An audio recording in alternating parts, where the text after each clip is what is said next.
موسیٰ علیہ السلام نے پوچھا یا اللہ جب تو ناراض ہوتا ہے ہمیں کیسے پتہ چلے کہ تو آج کل اپنے بندوں سے ناراض ہے؟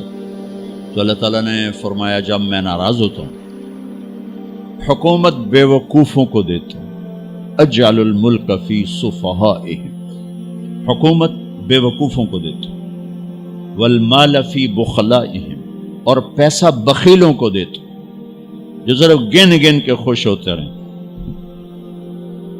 اور بارشیں بے وقت کرتے ہیں، بارشیں بے موسم کی ہو جاتی ہیں، پیسہ بخیلوں کے پاس، حکومت نکموں کے پاس۔ کہ اللہ جب تو راضی ہوتا ہے تو اس کی کیا نشانی؟ کہ اس کی نشانی یہ ہے کہ اجعل الملک فی حلمائہم، حکومت سمجھدار اور نیک لوگوں کو دیتا ہوں، والمال فی سمحائہم، اور پیسہ سخیوں کو دیتا ہوں، اور بارشیں وقت پہ کرتا ہوں۔ تو موسیٰ سمجھو میں اپنے بندوں سے راضی ہو چکا۔ تو اطعام الطعام میں اشارہ ہے سخی بنو، سخی بنو۔ اللہ تعالیٰ کی ایک وی آئی پی جنت ہے جس کا نام ہے جنت الفردوس۔ اللہ نے باقی جنتیں بنائیں کن کن کن، جنت الفردوس بنائی اپنے ہاتھوں سے۔ کیا چیز بنائی ہوگی؟ تو اللہ نے کہا وعزتی وجلالی لا یجاورنی فیکی بخیل، اے جنت مجھے اپنے عزت و جلال کی قسم تیرے اندر بخیل نہیں جا سکتا، مرد یا عورت بخیل نہیں جا سکتا، سخی جائے گا، بخیل نہیں جا سکتا۔ بخیل سے اللہ کی دوستی لگ نہیں سکتی اور سخی سے ٹوٹ نہیں سکتی۔ شیطان کہتا ہے میں عبادت گزار اور بخیل ہو تو مجھے کوئی ڈر نہیں لگتا، یہ آپ پہ ہی ماریا جائے گا، ایک دن آپ پہ جاوے ڈھانا ہے، یہ جو پیسے کی کشش ہے اس کو مار دے گی۔ اور نافرمان سخی سے ڈرتا رہتا ہوں کہ پتہ نہیں کب بخشا جائے، پتہ نہیں کب بخشا جائے، کب سخاوت کو اللہ پسند کر کے چلو پار کرتا۔ اچھا، جبریل پوچھتے ہیں یا رسول اللہ مل ایمان، ایمان کیا ہے؟ تو آپ نے فرمایا ان تؤمن باللہ وملائکتہ وکتبہ ورسلہ وبالبعث بعد الموت۔ ایمان عقیدہ، اللہ پر، فرشتوں پر، کتابوں پر، رسولوں پر، موت کے بعد کی زندگی۔ یہ مدینے کا سوال ہے۔ اب آخری حج کا سوال ہے یا رسول اللہ مل ایمان۔ پہلے سوال کرنے والے جبریل ہیں اور یہ سوال کرنے والے عمر بن عبس ہیں۔ یا رسول اللہ مل ایمان، ایمان کیا ہے؟ تو آپ نے کیا جواب دیا؟ الصبر والسماحہ، الصبر والسماحہ۔ اب چھت بتا رہے ہیں کہ ایمان یہ ہے صبر کر اور معاف کر، صبر کر اور معاف کر۔ میرے بھائی بہنوں، میرے رب کی قسم، جیسے یہ ہے نا وجعلنا من الماء كل شيء حي افلا يؤمنون، اللہ نے ہر جاندار کا لازمی جز پانی بنایا۔ پانی نکال دو تو آدمی مر جاتا، ڈی ہائیڈریشن سے موت واقع ہو جاتی۔ ہر جاندار کا لازمی جز پانی، دین کی تمام صفات کا لازمی جز صبر، صبر نکال دو تو سارا دین کچرا بن جاتا، صبر نکال دو۔ تو میرے نبی نے فرمایا ایمان کیا ہے؟ صبر کرو، معاف کرو۔ معاف وہی کرے گا جو صبر کرے گا، جسے صبر نہیں آتا اسے معاف کرنا بھی نہیں آتا۔ تو ایمان قیامت کے دن اعلان ہوگا صبر والے کھڑے ہو جاؤ، تھوڑی سی جماعت کھڑی ہوگی، بلکہ چلو جنت میں جاؤ۔ ان کو اللہ بغیر حساب کے جنت میں ڈال دے گا۔ اور جب آپ صبر کرتے ہیں تو ایک طاقت بنتا ہے، لوگوں کی منفی چیزوں کو آپ اپنے اندر سہتے ہیں، برداشت کرتے ہیں۔ صبر اس کو پروسیس کرتا ہے، پھر وہ طاقت بنا کے آپ کے اندر سے باہر پھینکتا ہے، جو پہاڑوں میں سوراخ کر دیتی ہے اگر ہم صبر کرنا سیکھ اور معاف کرنا سیکھ۔ 21 برس قتل کرنے والوں کے منصوبے بنانے والے اہل مکہ، آپ نے ایک بول پہ فرمایا جاؤ معاف کر۔ کمال، 21 برس قتل کے پیچھے پھرتے رہے۔ جنگ خندق کے فوراً بعد مکہ میں قحط آ گیا، تو ہمارے نبی نے 300 دینار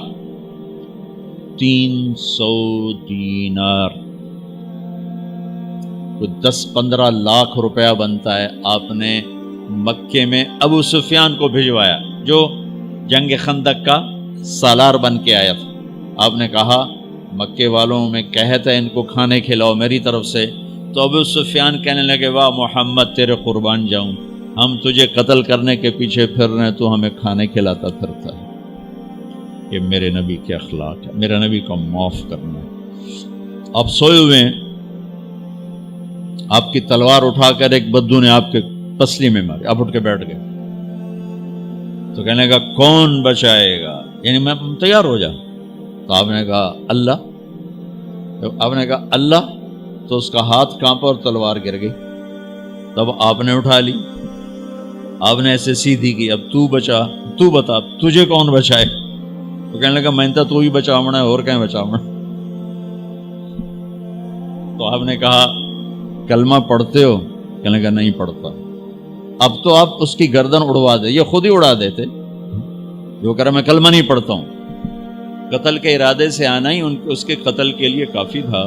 آپ نے فرمایا کلمہ پڑھتے ہو؟ کہنے لگا نہیں. آپ نے کہا جاؤ معاف ہو جاؤ، جاؤ معاف ہو جاؤ. صحابہ کے سامنے جاؤ معاف ہو جاؤ. بھائیو، انسان اور خطا لازمی ہے، اگر معاف کرنا نہ سیکھا تو ہم خود ہی دکھی ہو کے رہ جائیں گے. لوگوں کے زخم بھلا دو، اللہ پہ ڈال دو، اللہ صلہ دے گا، زندگی پرسکون ہو جائے گی. دیکھو ہم اپنے یہ کرتے پر داغ نہیں لگنے دیتے، اپنے بس سے داغ. کھانا کھانے بیٹھو نیپکن، یہ دیکھو ابھی نیپکن پڑے ہوئے اے رکھو، اگو رکھو توڑے چولے تو کوئی سالن نہ ڈھے پاوے، ٹھیک یہ تو پھر بھی دھل جائے گا. لیکن یہاں داغ لگا، کبھی نفرت کا، کبھی غصے کا، کبھی انتقام کا، کبھی حسد کا، کبھی بغض کا، کبھی کینے کا. انسان سب سے زیادہ اپنی ذات سے محبت کرتا ہے. یہ معمولی سے کپڑے کو داغ سے بچاتے ہو، جو سب سے قیمتی چیز ہے دل، جو بادشاہ ہے، اسے بھی تو صاف ستھرا رکھو. جیسے ہم لاکھ زور لگا لیں، ہم کپڑے کو میل سے نہیں بچا سکتے. لاکھ زور لگا لو، لوگوں کے منفی رویے آپ کو توڑے بغیر نہیں چھوڑیں گے. لہذا کیا کرو؟ نبی والا معاف کرو، معاف کرو، دل کو صاف کرو، دل کو صاف کرو، دل کو صاف کرو، صبر کرو، معاف کرو. میرے نبی نے فرمایا، میرے بیٹے انس، ایک بہت بڑی سنت بتاؤں، بہت بڑی سنت. داڑھی سنت ہے، پگڑی سنت ہے، سفید لباس سنت ہے. بہت بڑے کا لفظ مجھے یہیں یاد ہے، ہو سکتا ہے کہیں اور بھی ہو. میرے بیٹے انس، ایک بہت بڑی سنت، اگر تو یہ سنت پہ عمل کر گیا تو جنت میں میرا ساتھی ہو جائے گا. جو بھی کر لے، جو بھی، وہ جنت میں میرا ساتھی ہو جائے گا. ذالک من سنتی ومن احب سنتی فقد احبنی ومن احبنی کان معی فی الجنہ. میرا جنت کا ساتھی جو اس سنت پہ عمل کر گیا. کیا ہے یا رسول اللہ؟ یا بنی ان قدرت، اگر تو کر سکے. اشارہ ہے کم تنو اوکھا دسن لگا، سوکھا نہیں ہے.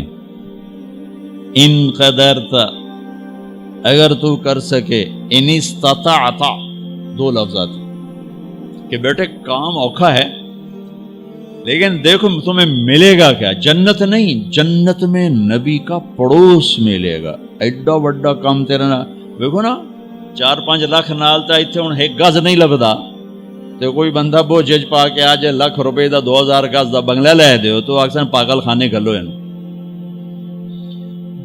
جنت کا مل جانا بھی بہت بڑی بات ہے، پر جنت میں نبی کا ساتھ ملنا کوئی سوکھا کم تو نہیں ہوئے گا، ہے کری تو پسینہ آئے گا. آپ نے فرمایا بیٹے ان قدرتا، زور لگے گا، ان تصبح و تمسی، ساری زندگی کرنا پڑے گا، ساری زندگی کرنا پڑے گا.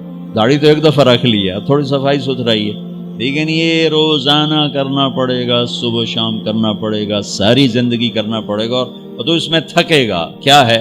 وَلَيْسَ فِي قَلْبِكَ غِشٌّ لِأَحَدٍ فَافْعَلْ، صبح و شام اس دل میں کسی کی نفرت نہ آنے دینا، کسی کے لیے بغض نہ آنے دینا، کسی کا کھوٹ نہ آنے دینا، کسی سے کینہ، غش، سارے الفاظ کو اپنے اندر سمیٹے ہوئے.